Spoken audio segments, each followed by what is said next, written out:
Bismillahirrahmanirrahim. Assalamualaikum warahmatullahi wabarakatuh. Salam Jumaat dan salam Ramadan. Kita bertemu lagi hari ini dalam segmen kuliah sebelum solat Jumaat. Okey, seperti biasa, apa yang saya sering ingatkan adalah sepanjang bulan Ramadan ini kita ada banyak penjimatan. Salah satu penjimatannya adalah duit. Kita tak makan siang. Saya tak perlu bagi bekal duit anak saya. Jadi kita ada penjimatan. Jadi patutnya dalam bulan puasa ni kita ada lebih duit sebab kita tak makan siang. Okey. Dan kita juga ada penjimatan masa sebab sepanjang hari siang kita tak duduk makan breakfast, tidak duduk makan tengah hari. Kalau campur-campur semua mungkin kita ada penjimatan 90 minit. Jadi kita gunakanlah penjimatan ini untuk sesuatu yang bermanfaat. Antaranya adalah mendalami ilmu. Jadi tahniah tuan-tuan dan puan kerana hadir ataupun menonton video ini agar video ini dapat memberi sedikit ilmu, sedikit kefahaman, sedikit kesedaran dan juga pemangkin untuk tuan-tuan dan puan membuat tindakan-tindakan yang diperlukan. Okey. Seperti biasa, kita nak tahu topik kita apa hari ini. Topik kita hari ini adalah Abang Sayang Semua Empat-Empat. Jadi tentu dengan tajuk ni tuan-tuan tahu kita cerita tentang keluarga berpoligami. Apa impaknya kepada pewarisan? Apa perancangan pewarisan yang diperlukan oleh keluarga begini? Seperti biasa, sebelum kita mula, kita berpantun dahulu. Okey, pantun kali ini berbunyi, rasa bersyukur pusaka diwarisi. Jadikan kenangan mengingatkan yang pergi. Tinggalkan dana dan pesanlah wasi. Lebih-lebih lagi yang ramai isteri. Okey, mari kita kupas isi kandungan pantun ni. Langkah pertama simple. Kita bila mendapat mewarisi harta pusaka, kita patut bersyukur. Itu satu nikmat pada kita. Arwah punya titik peluh, bukan kita punya titik peluh, tapi sebab kita ada pertalian darah menyebabkan kita ataupun nisab, kita dapat mewarisi harta si mati. Jadi kita bersyukur. Jangan atas sebab pusaka ni kita nak bergaduh, berbalah. Tak, kita rasa bersyukur. Sebab bukan titik peluh kita. Itu satu anugerah pada kita.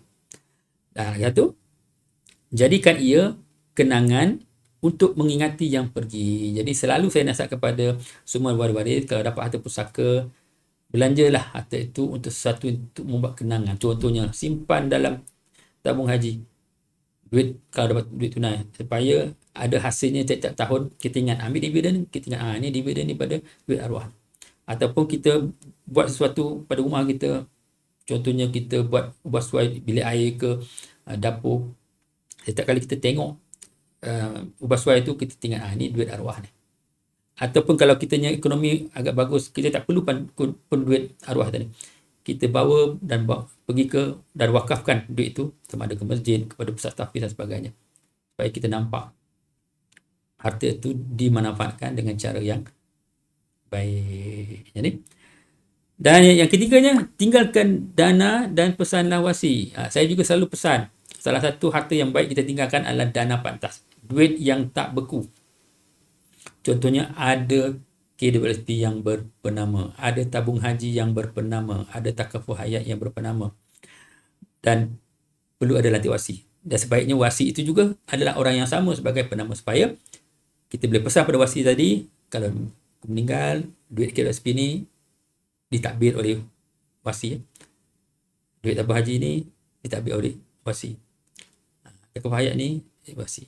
Ataupun ada di kalangan harta-harta ini juga telah dihibahkan. Jadi kita beritahu apa yang dihibah, apa yang akan jadi pusaka.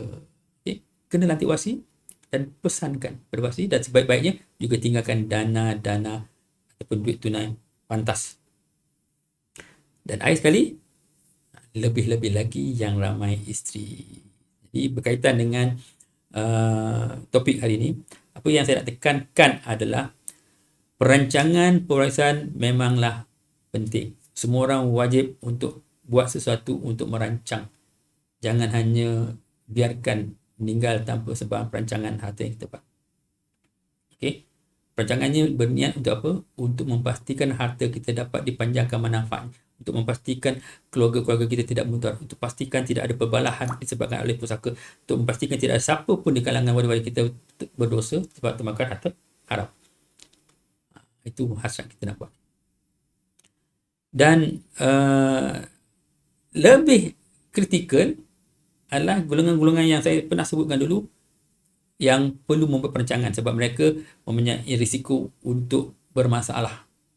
Jadi antara golongan itu adalah orang keluarga yang berpoligami ataupun lelaki yang berpoligami.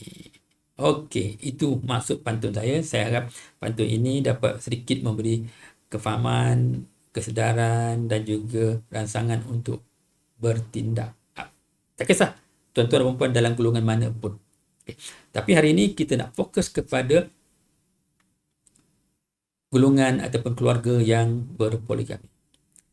Sepanjang saya dalam industri ini, setiap kali saya buat ceramah ataupun buat kelas dan sebagainya, selalu yang datang bertanya kepada saya adalah sama ada isteri-isteri dalam keluarga yang berpoligami. Tak salah, isteri tua, isteri muda sebagainya, dia datang. Kenapa dia datang?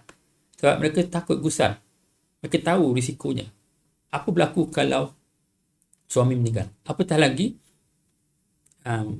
banyak kali saya lihat bila keluarga poligami, sebenarnya isteri pertama, kedua, ketiga, keempat, sebab dia tak rapat sangat, tak ngam sangat. Jadi selalu ada syak wasang ke iri hati dan sebagainya. Jadi dia tahu isunya sekarang dan mereka dapat gambarkan kalau suami meninggal dunia macam mana keadaannya.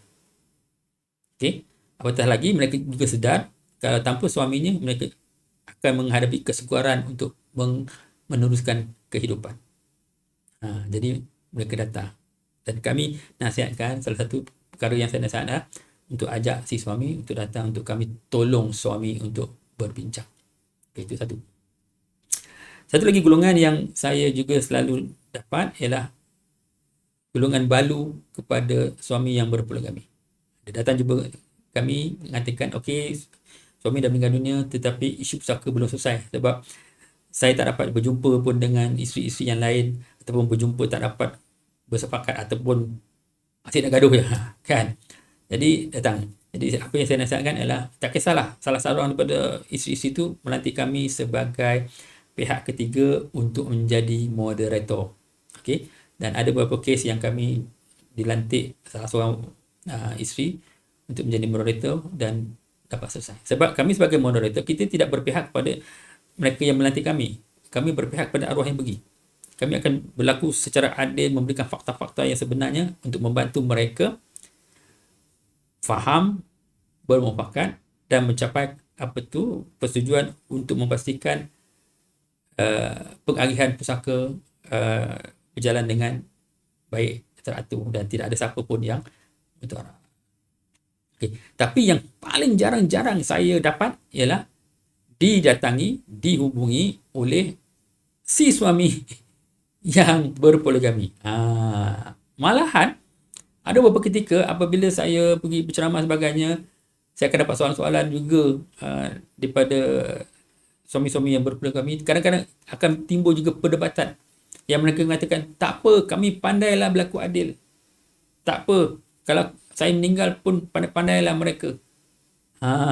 Ya. Dan tetapi kepada abang-abang yang berpoligami, apa yang saya katakan, pengalaman saya lihat terlalu banyak kisah-kisah pusaka yang melibatkan keluarga berpoligami yang bermasalah. Okey, ini yang kita nak terangkan. Saya percaya poligami memang dibenarkan dalam Islam. Dan setiap pernikahan poligami itu semuanya bermula daripada kasih sayang. Kita takkan berkahwin dengan seorang kalau kita tak sayang. Okey. Mungkinlah kadang-kadang ada juga yang tahap kesayangan dia berturun bila dah lama kan. Tapi tak kisah. Tapi asal usulnya sayang. Dan satu lagi, bila berpoligami, dia tanggungjawabnya lebih besar. Saya kata bila orang berpoligami dia mempunyai dapur yang lebih daripada satu. Okey. Dan juga rebahannya, anak-anaknya, zuriatnya juga akan ada lebih daripada satu. Jadi tanggungjawabnya besar berbanding dengan orang yang beristeri satu. Dan untuk melaksanakan tanggungjawab itu, perlulah berusaha lebih. Tambah lagi kalau perancangan untuk kalau kita mati nanti. Ini reality.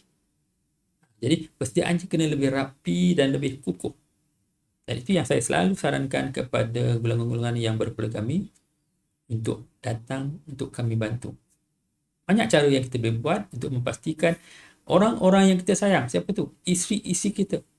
Anak isteri pertama, anak isteri kedua, anak isteri ketiga, anak isteri keempat.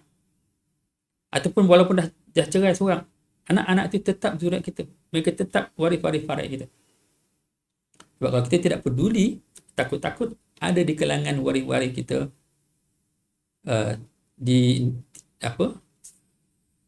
dihalang hak mereka, ataupun ada di kalangan waris-waris kita nanti akan termudarat, ataupun ada di kalangan waris-waris kita termakan hak orang lain. Jadi itu nasihat saya. Okey. Jadi saya bukan tak kenal, saya ramai kenal suami-suami berpoligami. Saya respect terutama sekali mereka-mereka yang berpoligami yang melalui pernikahan in the open. Tak ada sorok-sorok pergi ke Siam.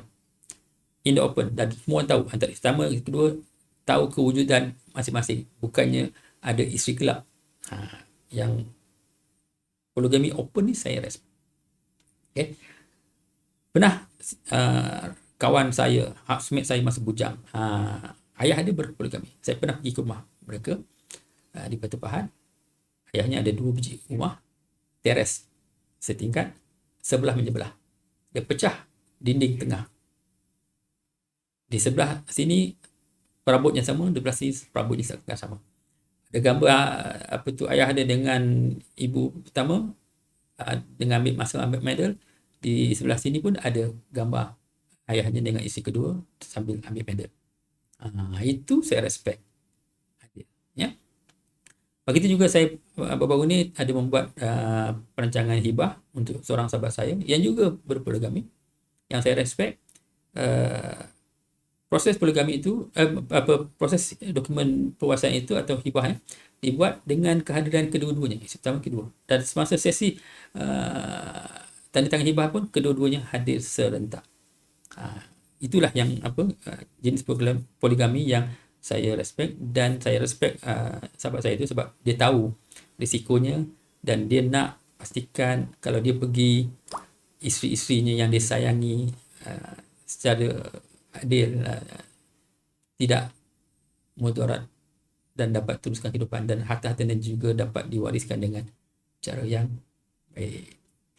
Jadi sekali lagi saya tujukan, tak kisahlah kepada isteri-isteri yang berpoligami, balu-balu pada keluarga suami yang berpoligami, ataupun tuan-tuan yang berpoligami, hubungi kami. Okay, kami menyediakan khidmat runding permulaan percuma. Mungkin tuan-tuan dan puan tak tahu apa nak buat ni, jumpa kami. Okay, kami akan beri nasihat dan berikan cadangan-cadangan apa yang perlu dibuat. Ia juga bukan merangkumi hanya buat wasiat, tidak. Juga berkenaan apa yang kita buat sekarang. Kalau kita masih muda lagi, apa yang kita perlu buat supaya apabila kita meninggal, mungkin 20 tahun, 25 tahun akan datang, apa yang kita tinggalkan lebih mantap. Ini dalam ada dari sudut perancangan kekayaan dan juga perancangan pewarisan. Kita cover dua-dua. Okay. Sebab ini penting. Macam saya kata tadi, sebagai lelaki yang berpoligami memang dibenarkan dalam Islam, tetapi ia datang dengan tanggungjawab. Saya sangat-sangat berharap, saya doakan tuan-tuan di luar sana yang mendengar, menonton video ini dapat satu faham tentang konsep pewarisan yang melibatkan keluarga berpoligami. Dan tuan-tuan juga tahu, maklum tentang isu-isu masalah-masalah yang pernah berlaku, yang sering berlaku. Dan juga implikasinya kalau tidak dibuat sesuatu, di mana sama ada salah seorang pada isteri-isteri kita bergelumang dengan dosa. sebab mengambil hak orang, ataupun ada yang termudarat sebab dipinggirkan, ya, ataupun menyebabkan punca perbalahan yang berlarutan, ataupun harta kita tak dapat diturun milik pun terbeku. Ya, itu realitinya. Itu yang saya ingin sampaikan. Okey, mungkin saya nak cerita sikit lah.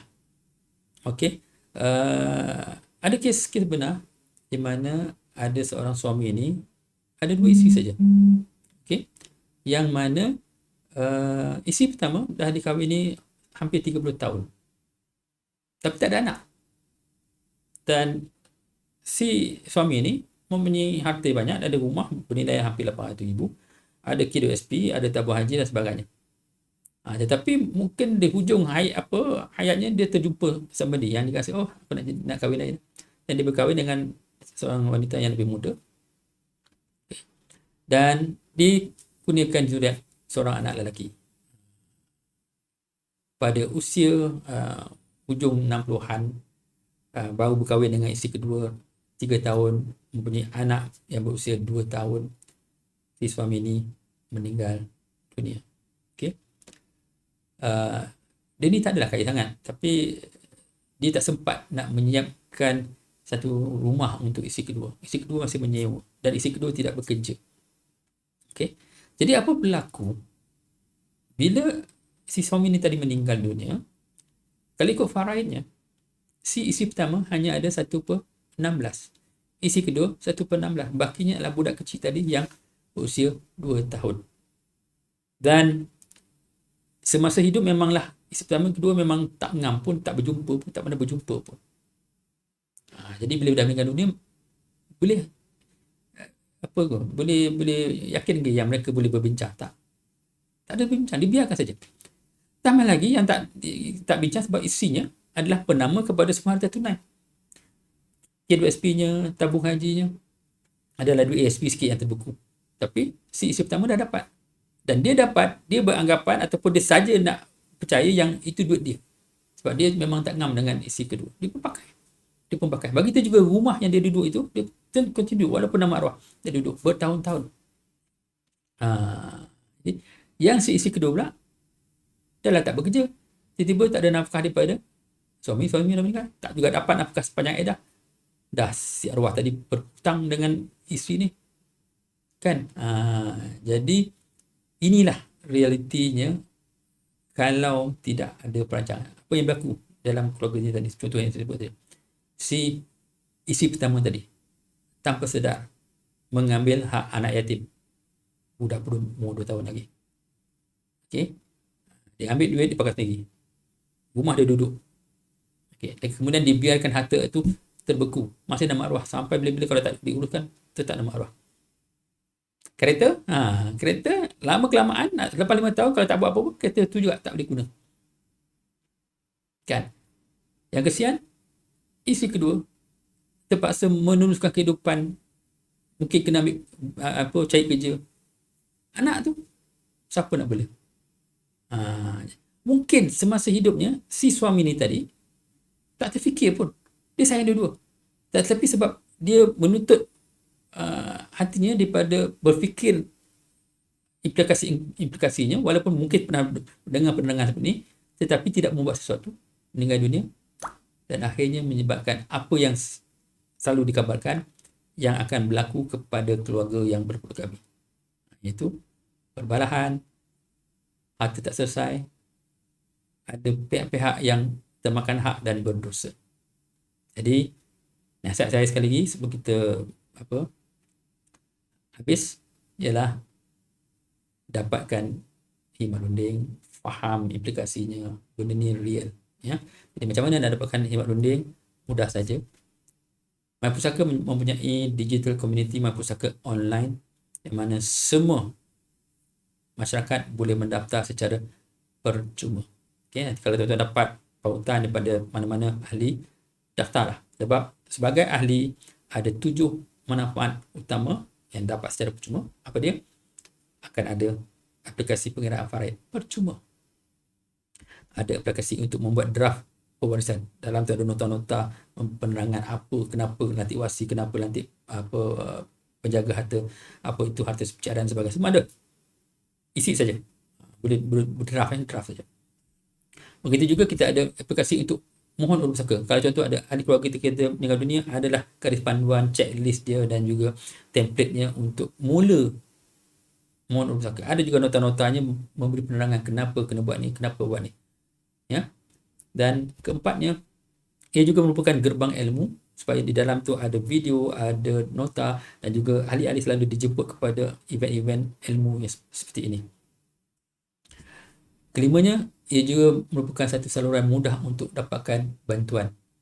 Sebagai ahli, kita masuk je laman ahli, ada butang direct kepada unit khidmat bantuan mahpusaka iaitu AIDA. Boleh tanya, tak ada kos apa-apa. Dan kami juga menyediakan laman web, semua ahli boleh dapat laman web percuma.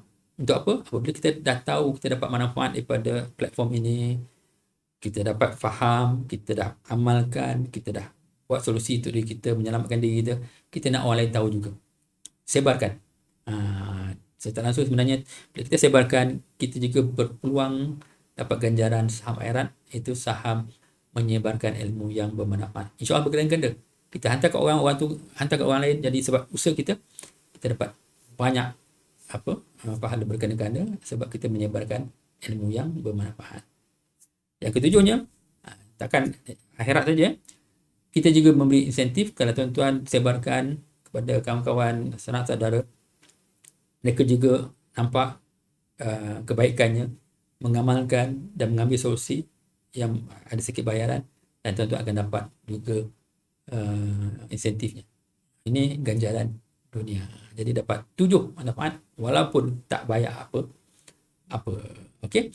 Jadi saya sarankan untuk tuan-tuan dan puan, kami akan sering hantar pautan-pautan, terutama sekali pautan e-book. Kalau dapat e-book tu, accept lah. Sebab dalam tu ada nota-nota dan juga ada pautan untuk hubungi kami, khidmat runding, nak jadi perunding pun ada, dan ada video-video dan nota-nota untuk kita faham, mudah untuk dibaca. Okey. Jadi itulah kuliah kita hari ini, dan saya harap apa yang saya sampaikan hari ini dapat memberi kesan, dapat memberi kefahaman, dapat memberi kesan ataupun rangsangan untuk tuan-tuan dan puan memulakan tindakan yang dapat menyelamatkan diri sendiri, dapat menyelamatkan waris-waris nanti bila kita tak ada, daripada berbalah, daripada termakan harta batil, daripada termudarat. Ya. Dan kita juga nak pastikan hati kita tak terbeku dan dapat dipanjangkan manfaatnya.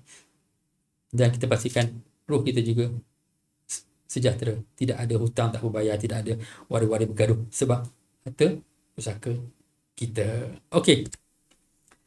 Tajuk kita minggu depan. Jadi hari Isnin minggu depan saya akan kupas perbincangan tentang hibah versus faraid. Sebab ramai di luar sana banyak bergaduh. Jangan ambil buat hibah, itu menidakkan faraid. Okey. Yang faraid kata, ikut ni. Ini hukum Allah, tak ikut berdosa. Ada yang kata lah faraid tak adil. Kan macam-macam lah. Jadi apa yang saya akan buat minggu depan adalah menceritakan apa itu hibah, apa itu faraid. Sebenarnya mereka tidak ada overlapping pun.